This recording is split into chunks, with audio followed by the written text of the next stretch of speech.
But all I can tell you is what I heard from my spiritual master. Otherwise, I'm ordinary, just like you. So Prabhupada could answer the same question in different ways. It depended on who he was talking to. But it was always complete.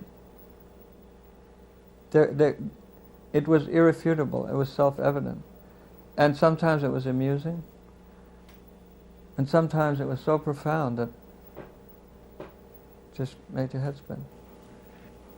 In the early days, he was giving a lecture at 26th Avenue, and it was full of hippies. He was sitting up, maybe like up here, a little lower, audience, and people right near to him. And one girl very near to him, she kept raising her hand. And Prabhupada deliberately ignored her because he could understand that she was going to say something foolish. So he was trying to ignore her. But she was persistent, so finally Prabhupada recognized. He said, yes. Well, Swamiji, aren't there many ways to God? And Prabhupada said, no. There's only one way. Just like food. You can't put it here or here. It must go here. And the whole place, of course, burst into roaring laughter. One of the things that really boggled my mind at that time, because I was the secretary, which meant that people who came to see Prabhupada, they would invite him to their village or their place to come and do a program. And they wanted to host him. And Prabhupada always said, yes, see my secretary and he'll take the information. And so they would come to see me, and of course, within a day or two, the whole thing would be booked out. And I would say, well, I'm sorry, but, it's not possible because we already have something. They would go back to see the Swami and complain. The secretary said, no. Prabhupada said, yes, I will come, just make the arrangement. So this went on for days. I'm getting real, and Indians are very persistent. That, no, Swamiji, yes, said he's coming.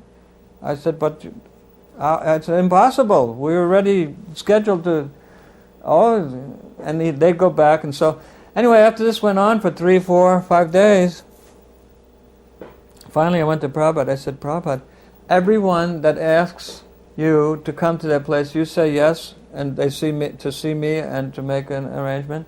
And I say, I'm sorry, but we're already booked out. And they go back, and you say yes, and I say, I don't know what to do. We can't accommodate everyone. What do I do? Prabhupada said, it's my business to say yes. It's your business to say no. So how we finally settled it up was that I would just say yes, okay, fine. I'd take all the information.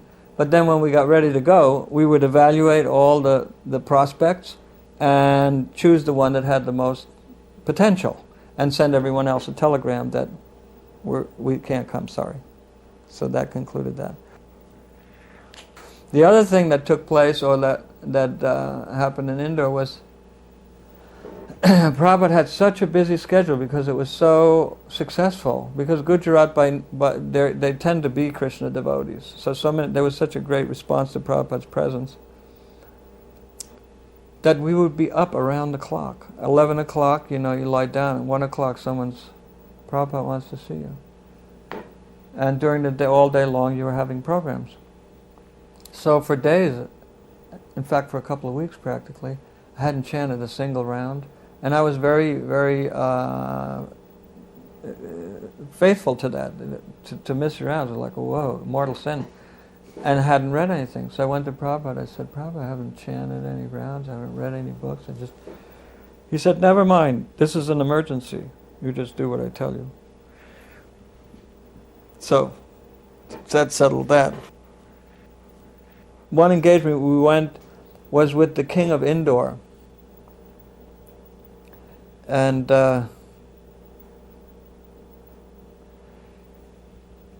Prabhupada spoke there, and it was quite intimate because it was just the king and the queen and a few of us. And Prabhupada told me earlier, before we started, that you try to make him a life member. I said, okay. So when Prabhupada finished, then I began my pitch, yeah, to convince the king that he should become a life member. But I failed. So when everything was over and we were back in the car and on our way, I said, Prabhupada, did I say the right thing? I mean, I wasn't able to convince him to be a member. He didn't become a member. Did I say the right thing about your books? He said, my books are like gold. One who knows the value will buy them. And, so that's how he responded to that. But another curious thing happened there. Prabhupada asked me, this was not in Surat, it was in Indore. We were staying at a kind of ashram bhavan called Gita Bhavan. And Prabhupada suggested one day, why don't you go and make some life members? And this was before I actually knew what a life member was. I said, what's a life member? He said, you go to some merchant or businessman and you show him our books, Krishna books, which he had printed on the way to India with Dinapan, and you tell him what we're doing, and you ask him to become a member and give 1,111 rupees, and that he will receive subsequent publications, and in this way supporting our movement.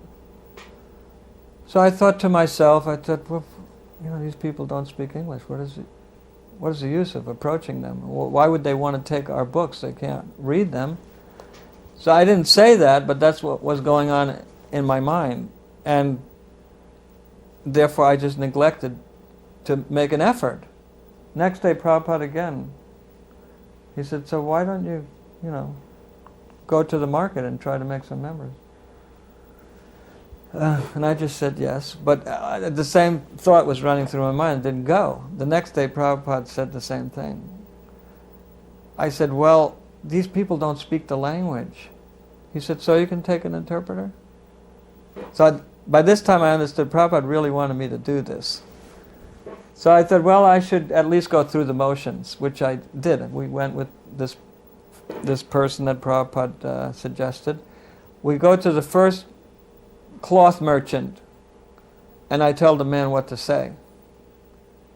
And practically before he got finished, the merchant whipped out his check, then wrote a check. And, I thought, well, okay. So we go to the next, the same thing happens. And then we go to a third party. Again, the same thing happens. So in that short time, we had 3 members. I come back, give to Prabhupada. He said, so now, do you understand? So that was my initiation into life member making. In Vrindavan, this was some years later, of course, there was always a problem with ladies, a proliferation of ladies coming to the Vrindavan guest house.